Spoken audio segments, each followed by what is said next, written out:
Magandang gabi po sa bawat isa. Purihin ang dakilang Diyos sapagkat napakabuti niya at ang kabutihan ng Panginoon ay hindi nagbabago.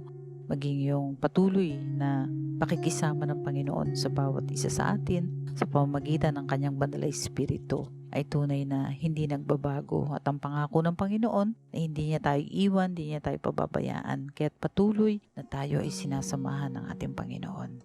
Amen. Magandang gabi po sa bawat isa. Handa na po ba tayo na makinig? Tayo ay sama-samang manalangin. Kaya nga sa oras na ito, tayo po ay mananalangin muna. Lord, maraming salamat po Panginoon. Patuloy na kami naririto, nagkakaisa, nananalangin, lumalapit sa iyong banal na trono, Panginoon. At kami, Panginoon, ay bilang mga anak mo at kayo po ang aming Ama sa langit. Kami po, Panginoon, ay dumudulog sa inyong banal na trono at inihiling ang gabay at patnubay ng iyong banal na Espiritu sa amin.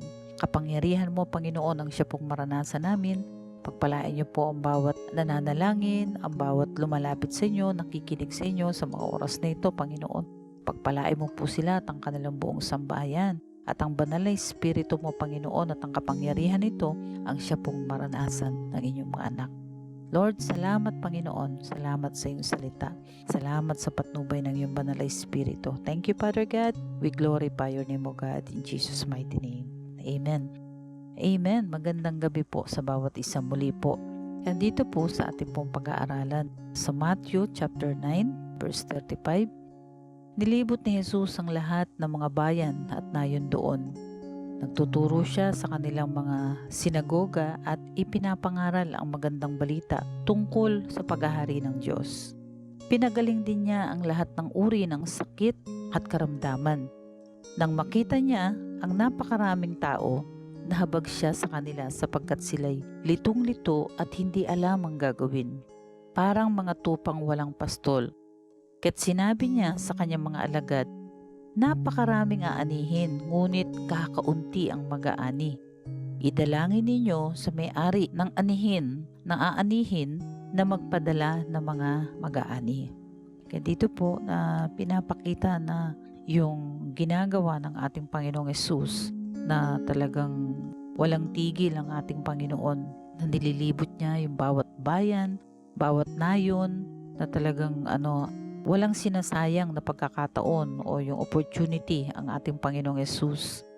At ito'y habang kasama niya yung kanyang mga 12 disciple, ipinapakita niya kung paano yung makipag-usap, makapagbahagi ng salita ng Panginoon. Itinuturo niya to, ipinapakita niya ng aktual kung paano. Kaya yung pagtitrain ng ating Panginoon sa kanyang mga disipulo, aktual na pinapakita niya. Yung pagtuturo niya sa mga tao at ipinapangaral yung magandang balita tungkol sa paghahari ng Diyos. Ito yung itinuturo niya na ibahagi kung papaano ng bawat isa ay nais ng Panginoon na pagharian ng Diyos. At yung may mga karamdaman is talagang pinapagaling sa lahat ng uri ng karamdaman. Ito yung aktual na pinapakita ng ating Panginoon. Kaya maging yung kung papaano ang ating Panginoong Hesus ay talagang tunay na napakamahabagin sa lahat ng mga tao. Ito yung itinuro niya. Itinuro niya sa kanyang mga alagad na yung talagang magkaroon ng habag sa maraming tao.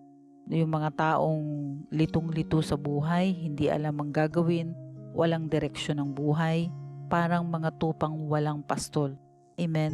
Kaya gusto ng Panginoon na siya yung ating maging pastol. Siya yung ating tagapanguna sa ating mga buhay. Kaya dito na aktual na tinuruan ng ating Panginoong Hesus at tinrain ng ating Panginoong Hesus ang kanyang mga disipulo.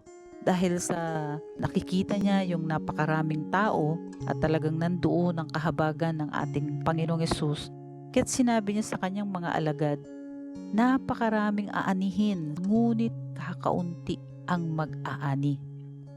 Kulang, ibig sabihin kulang sa manggagawa. Kaya ang sabi niya, idalangin niyo sa may-ari ng aanihin na magpadala ng mga mag-aani. Amen?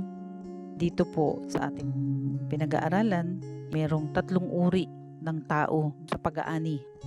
Una, yung mga aanihin. Pangalawa, yung sasanayin. Pangatlo, yung manggagawa. Kailangan pong yung pong mga aanihin, ito yung mga unbeliever na wala pang pagkakilala sa ating Panginoon. Ito mga sasanayin, ito yung mga dumadaan sa mga proseso. Pero hindi ibig sabihin na dumaan sa proseso is talagang sila yung mga manggagawa na. Ngunit ang kailangan ay yung mga manggagawa.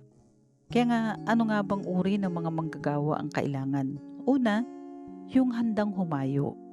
Kaya nga ang ating Panginoong Hesus, nung tinawag niya yung kanyang mga disipulo, ang pagtawag habang sila'y nangingisda, iniwan nila. Pagtawag ng Panginoon sa kanila is iniwan nila yung kanilang mga lambat, kanilang mga bangka, at sumunod agad sa ating Panginoon. Ito yung mga manggagawa na kailangan upang sa mga aanihin. Okay? Yung handang humayo. Pangalawa, payag na magsanay. Yung willing talaga maitrain. Katulad ng mga alagad ng Panginoon, sila'y sinasanay bago sila iniwan ng ating Panginoong Hesus sa mga gawain. Kaya nga po, nangangailangan ng mga sasanayin pa. Yung payag na masanay o matrain. Pangatlo, yung umaasa sa banal na Espiritu. Amen? Kaya nga nasa sa atin ang banal na Espiritu. Ito yung regalo sa atin. Yung patnubay ng banal na Espiritu, yung gabay ng banal na Espiritu. Ito yung ipinagkaloob sa bawat mananampalataya. Kasi nga, kung wala ang banal na Espiritu sa buhay natin, wala tayong magagawa. Hindi natin magagawa kung ano yung kalooban ng Panginoon. Hindi natin magagawa na maging tunay na manggagawa tayo ng ating Panginoon sa kanyang mga aanihin. Pang-apat is yung mahabagin. Kasi ang mundo natin, ang paligid natin is napakaraming mga taong mga problemado. Nangangailangan ito ng mga manggagawang may puso na katulad sa kanilang mabuting pastol. Katulad ng ating Panginoong Hesus. Yun, nakikita niya na yung sa dami ng mga taong problemado, sa dami ng mga pamilya, kung titingnan na lang po natin, maraming broken family, and then yung mga kabataan na napapahamak, napakarami. Babalitaan natin yung mga nangyayari sa iba't ibang lugar na ito yung nais din ng Panginoon na maituro sa atin, na mas makita natin. Kasi po kadalasan, hindi natin nakikita yon dahil mas nakikita natin kung ano yung mga pangangailangan natin sa buhay. Pag doon tayo nakapokus. Pero sabi ng Lord, diba? Pag inuna natin siya, at nakakasigurado tayo na talagang ipagkakaloob niya lahat ng ating pangangailangan. Amen? Kaya nga, isa sa uri ng mga manggagawa na kailangan is yung mayroong kahabagan. Okay? And masipag, kailangan po masipag. Sabi ng Panginoon, napakarami ng aanihin, pero kakaunti yung mga manggagawa. Yung kaunting ito ay dapat na mga masisipag. Meron nga iilan, pero kapag masisipag, sigurado na merong mga aanihin. Amen? Then, gumagawa kasama yung iba. Sabi nga, hindi pwedeng kanya-kanya sa paggawa. Hindi paligsahan ang paggawa sa gawain ng ating Panginoon.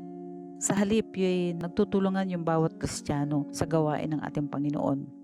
And then yung mga kaisipan ay yung pagpapalawak sa kaharian ng Diyos. Yung bang mula doon sa ating Panginoong Hesus hanggang doon sa lahat ng manggagawa, sa bawat mga leaders, is talagang makita mismo katulad ng pinakita ng ating Panginoong Hesus. Na habang tinitrain niya yung kanyang mga 12 disciples, is talagang na aktual niyang pinapakita, tinuturuan, tinitrain yung kanyang mga disipulo. Kaya ito po yung mga manggagawa na gumagawa kasama yung iba na sama-sama, masaya, masigla, nagkakaisa sa iisang espiritu. Amen? Then, handang ibigay ang kanilang mga sarili. Paano nga ba yun na handang ibigay? Sabi nga dito sa John 12:24, pakatandaan ninyo, hanggat hindi nahuhulog sa lupa ang butil ng trigo at mamatay, mananatili itong nag-iisa. Ngunit kung ito'y mamatay, mamumunga ito ng sagana. Amen? Kaya nga, kailangan po na handa nating ibigay ang ating sarili. Talagang ibigay natin ipaubaya natin sa ating Panginoon ang lahat-lahat sa buhay natin. Na hindi tayo kailangan mag-alala habang tayo ay tinanggap natin bilang tayo'y manggagawa ng ating Panginoon.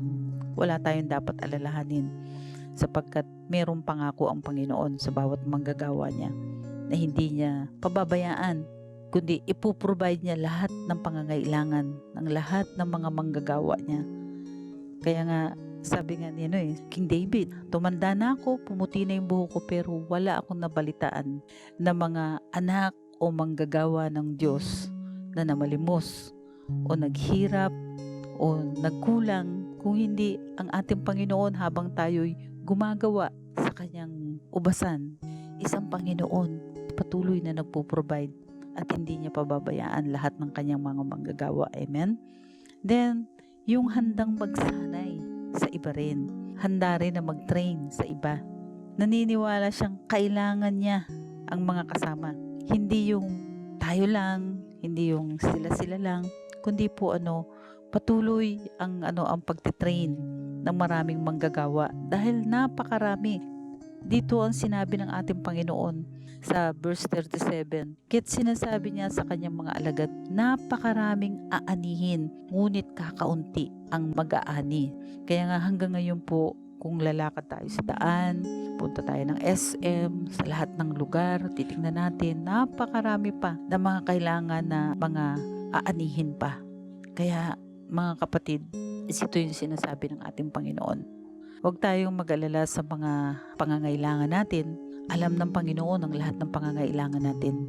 Ang gusto ng Panginoon na talagang tumuon tayo kung ano yung pagkatawag sa atin, kung bakit tayo pinili, bakit tayo naririto, bakit tayo kasama sa kaharian ng Diyos at tayo'y mga born again Christian. Kaya nga po napakahalaga po na huwag tayong mag-alala kung hindi sumunod tayo kung ano yung pinapagawa ng ating Panginoon. Kaya sabi niya, humayo kayo. Yun ang sinasabi ng ating Panginoon. Alam ng Panginoon ang kanyang sinabi. Ano man yung pangangailangan natin, huwag tayong mag-alala, huwag tayong matakot na sumunod sa pagkatawag ng ating Panginoon. Kaya nga mga kapatid, sa gabing ito, idadalangin natin. Katulad ng sabi ng ating Panginoon, na idalangin ninyo sa may-ari ng aanihin na magpadala ng mga mag-aani. Amen? Kaya isa man po sa atin na nakikinig sa oras na ito, tayo yung kinakausap ng Panginoon. Tayo yung kinakausap ng Panginoon na tayo'y maging isa sa mga manggagawa na hinihintay ng Panginoon upang mag-ani sa lahat ng mga handa ng anihin. Sabi, hinog na ang anihin at kailangan na tong anihin. Amen? Kaya lapit po tayo sa ating Panginoon ngayon at hilingin natin sa ating Panginoon ang may-ari ng aanihin na talaga magpadala. Maraming manggagawa. Hallelujah. Panginoon, maraming salamat po, dakilang Diyos. Salamat po, Panginoon, sa oras na ito.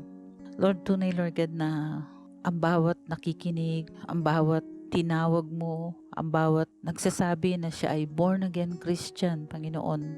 At tunay, Lord God, na makita ng bawat isa, Panginoon, na kung paano, Lord, na kami rin, Panginoon, na dati ay mga aanihin pa lang. Ngunit, Lord God, dahil doon sa mga manggagawa, Panginoon, na tumugon sa pagkatawag sa kanila, Panginoon, na yung mga manggagawa na train at talagang willing, na talagang matuto at willing na maging manggagawa mo, Panginoon. Lord, kami, Panginoon, ay isa, Panginoon, sa mga naani, Panginoon. At ngayon, dakilang Diyos, ay tinatawag mo kami upang, Panginoon, na kami, Panginoon, ay isa sa nais mo, Panginoon, na maging isa sa mga manggagawa, Panginoon, na mag-aani ng mga aanihin, Panginoon. Lord, yung maraming kaluluwa na wala pa pong pagkakilala sa inyo, Panginoon. Lord, bigyan mo po kami, Panginoon. Bigyan mo po kami ng kahabagan katulad ng kahabagan mo, Panginoon. Sa maraming kaluluwa, Panginoon. Yung mga aanihin, Panginoon, na pagod sa maraming mga problema at walang direksyon. Yung sabi mo nga, Panginoon, na yung bang mga tulad ng mga tupang walang pastol. Tunay, Lord, na napakarami pa, Panginoon. Napakarami ng mga anihin, Panginoon. Kaya, Lord, ang dalangin namin, Panginoon, dalangin namin, dakilang Diyos, na turuan mo po kami, Panginoon, I-train mo po kami, Panginoon. Tulungan mo po kami, Lord God, na maging manggagawa, Panginoon, na handang humayo, yung talagang payag na magsanay, at laging umaasa sa pagkilos ng banal mong espiritu sa aming mga buhay, yung merong kahabagan, Panginoon, sa maraming kaluluwa, Panginoon, na hindi yung kontento, Panginoon, na hindi lamang kami maging kontento na kami ay ligtas na, Panginoon, kundi Lord, buksan mo po ang aming spiritual na paningin, Panginoon, na makita namin, Panginoon, at magkaroon kami, Panginoon, ng kahabagan sa maraming kaluluwa, Panginoon, na naliligaw, dakilang Diyos. Mga tao, Panginoon, na walang pastol, Panginoon. Lord, tulungan mo po kami, Panginoon. Tulungan mo po kami, Lord God, na maging masipag, Panginoon.